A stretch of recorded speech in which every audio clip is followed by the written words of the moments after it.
بسم اللہ الرحمن الرحیم۔ حضرت جابر رضی اللہ تعالیٰ عنہ روایت کرتے ہیں کہ غزوہ خندق میں جب مدینہ کے گرد خندق کھودی جا رہی تھی تو رسول اللہ صلی اللہ علیہ وسلم بذات خود خندق کی کھدائی میں شریک تھے۔ ایک موقع ایسا آیا کہ ایک چٹان آ گئی، بہت سخت چٹان آ گئی، صحابہ سے وہ چٹان ٹوٹ نہیں رہی تھی، تو حضور علیہ الصلوۃ والسلام کے پاس آئے۔ حضور علیہ الصلوۃ والسلام نے کہا کہ میں آتا ہوں۔ پھر آپ علیہ الصلوۃ والسلام اس جگہ پر تشریف لائے اور کدال اٹھائی آپ صلی اللہ علیہ وسلم نے، اور ایک کدال ماری۔ حضرت جابر کہتے ہیں کہ ایک ہی کدال مارنے سے وہ چٹان جو کسی سے نہیں ٹوٹ رہی تھی وہ بالکل بہتی ہوئی ریت کی طرح ٹوٹ گئی۔ حضرت جابر رضی اللہ تعالیٰ عنہ کہتے ہیں کہ اس دوران میری نظر رسول اللہ صلی اللہ علیہ وسلم کے شکم مبارک پیٹ پر پڑی، تو میں دیکھتا ہوں کہ آپ علیہ الصلوۃ والسلام کے پیٹ مبارک پر پتھر بندھے ہوئے ہیں۔ میں بہت پریشان ہو گیا کہ آپ صلی اللہ علیہ وسلم بھوک کے عالم کے اندر پیٹ پر پتھر بندھے ہوئے ہیں۔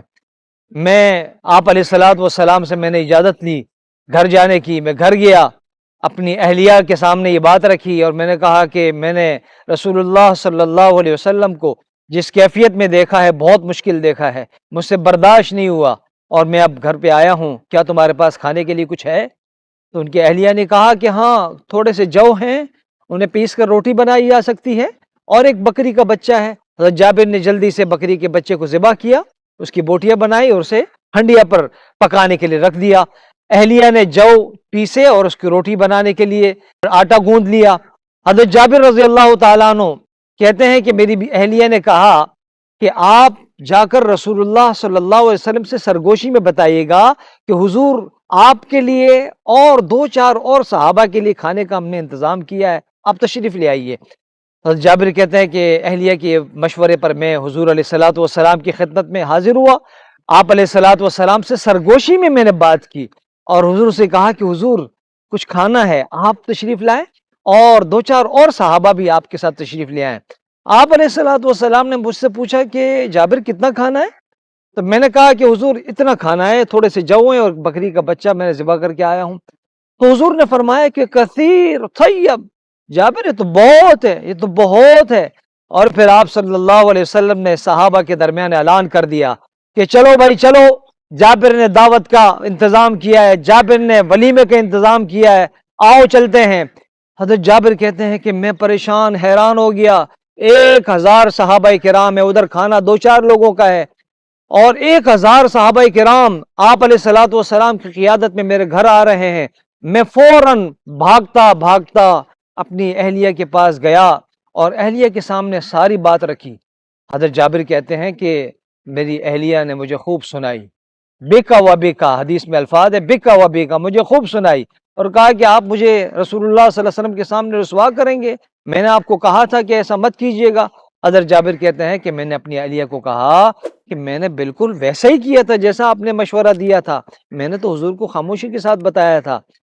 پھر اہلیہ پوچھتی ہے کہ کیا حضور نے آپ سے پوچھا تھا کہ کتنا کھانا ہے؟ تو حضرت جابر کہتے ہیں ہاں، مجھ سے پوچھا، میں نے بتایا کہ اتنا ہی کھانا ہے۔